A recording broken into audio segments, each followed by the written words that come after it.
Hey there, math students. Ms. Smith here. Today we're going to be talking about how many solutions these problems might have. So let's read the instructions together really quick. It says solve each equation to determine if it has one, none, or infinitely many solutions.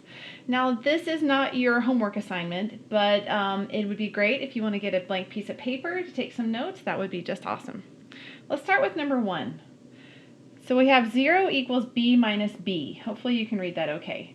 First of all, let's combine some like terms. So what happens when you have b and you minus b? Well, if you want to think of it as 1b minus another 1b, 1 minus 1 equals 0. So it looks like we're going to wind up with 0 equals 0. What does that mean in terms of one, none, or infinitely many solutions? It means infinitely many solutions. Good. No matter what you plug in for b, any number will do. It will make a true statement. Let's go on to the next one. 5x minus 8x equals negative 18. Once again, a good first step would be to combine those like terms. So what is 5x minus 8x? We're going to get negative 3x, and that is equal to negative 18. Can you guys guess how many solutions this is going to have already? Let's keep solving. Okay, get rid of that negative 3. We're left with x equals positive 6. It looks like it's just one solution, and that solution is x equals 6. All right. Going on to our third example problem, we have 6n minus 5 plus 4 equals 17. Same idea, let's combine our like terms. We have our negative 5 and our plus 4. They are going to combine to equal negative 1. So we're going to have 6n minus 1 equals 17. Go ahead and add that 1 to both sides. You're going to get 6n equals 18. Divide 3 by the 6. How many solutions are we going to have? Just one solution. Good. And it's going to be equal to 3. So one solution. Going on to 4. 0 equals 5x minus 5x. Okay, let's combine our like terms.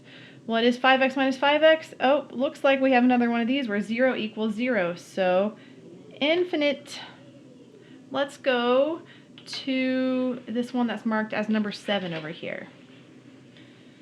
All right.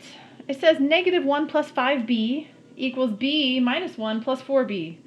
Okay, so let's follow the same process. Let's combine some like terms. It looks like we combine that b and we can combine that with the 4b. So bring everything else down. Negative 1 plus 5b equals, so I'll combine that b with the 4b. So 1b plus 4b gives me 5b. And we still have that minus 1 there.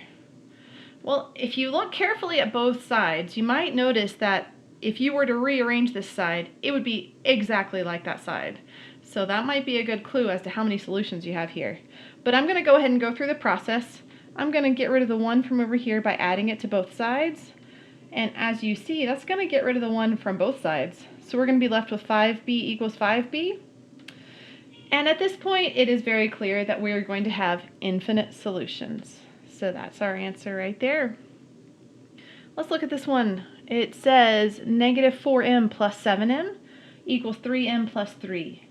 Let's combine our like terms. We'll combine these over here because they're both m's, and we're going to get 3m equals 3m plus 3. All right, that's interesting. Okay, so let's get all the variables on one side. So I'm going to get rid of this 3m minus 3m.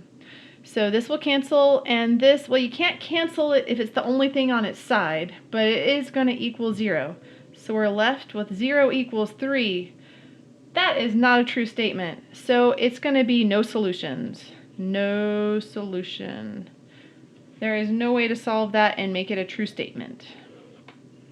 Okay. Going on, a couple more here. 2x minus 7x equals negative 14 minus 3x. Let's go ahead and combine those like terms there. Let's see, 2x minus 7x gives us negative 5x equals negative 14 minus 3x. Okay, let's bring all of our variables over here. We're going to do that by adding 3x to both sides. You're going to get negative 2x over here equals negative 14. How many solutions do you think this is going to have? Let's keep solving. And you're going to get x is equal to 7.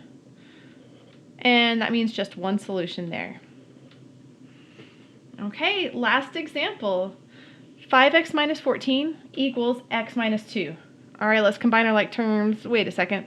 There aren't any like terms. So let's bring our variables to one side and our constants to the other side. I'm going to add 14 to both sides first. That'll get rid of that 14 there. And you're left with 5x equals x plus 12. Okay, now let's get rid of that x so that we have all of our variables on the left. And that leaves you with 4x equals 12.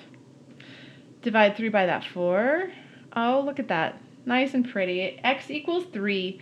Just one solution there also.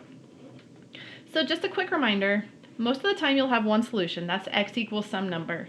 But if you get something weird like one number equals a different number, that's going to be your no solution. Or if you get something equal to itself, like 5b equals 5b, or 0 equals 0, that's when you're going to have infinite solutions. Okay, I'll let you get started on your assignment. Thank you for watching.